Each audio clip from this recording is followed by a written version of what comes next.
Hi there, this is Oppu from Octoploid and Amorphis, and here are the 5 albums that has inspired me the most.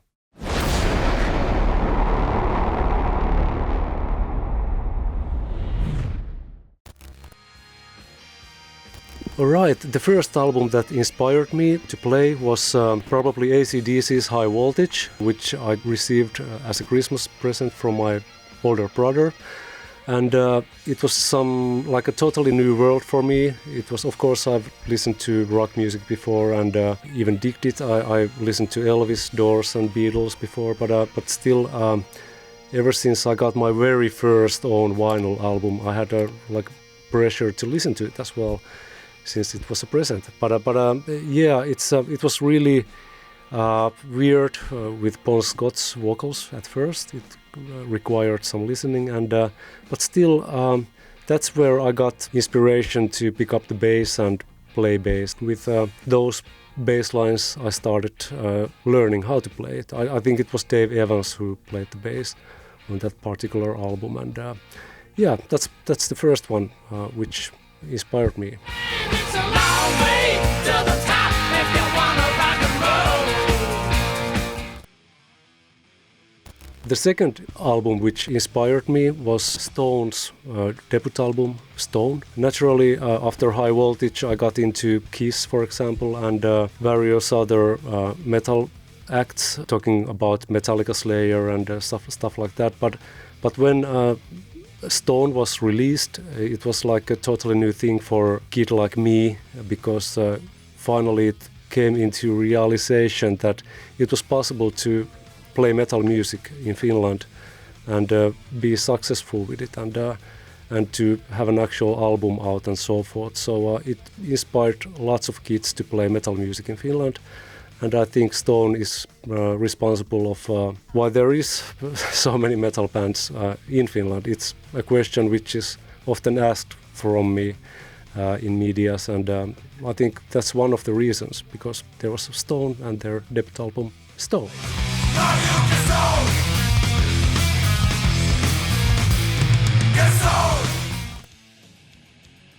And the third album which inspired me was definitely Morbid Angel's Altars of Madness. When that album came out, it was pretty obvious that my destiny was to play death metal. Of course, I had heard Leprosy by Death before, and it was like a huge favorite for me as well, but something struck in Altars of Madness, because it was so evil and it was so well played and well produced, and the songs were great as well.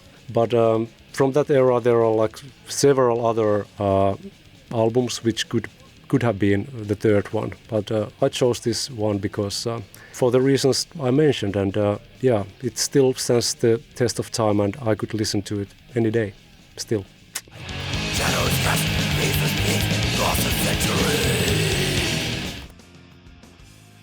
The fourth album I picked is Kingston Wall's debut album. That was an album which was kind of groundbreaking for Amorphis and for myself, because now it was possible to witness something really magical on the stage as well.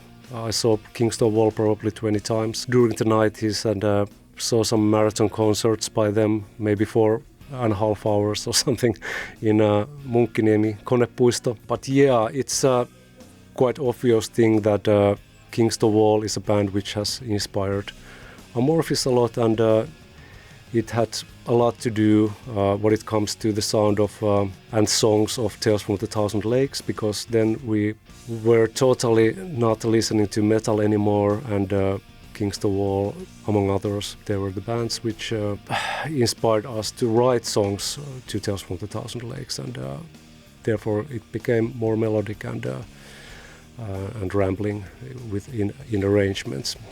Yeah, too bad that we weren't that good players, but at least we tried.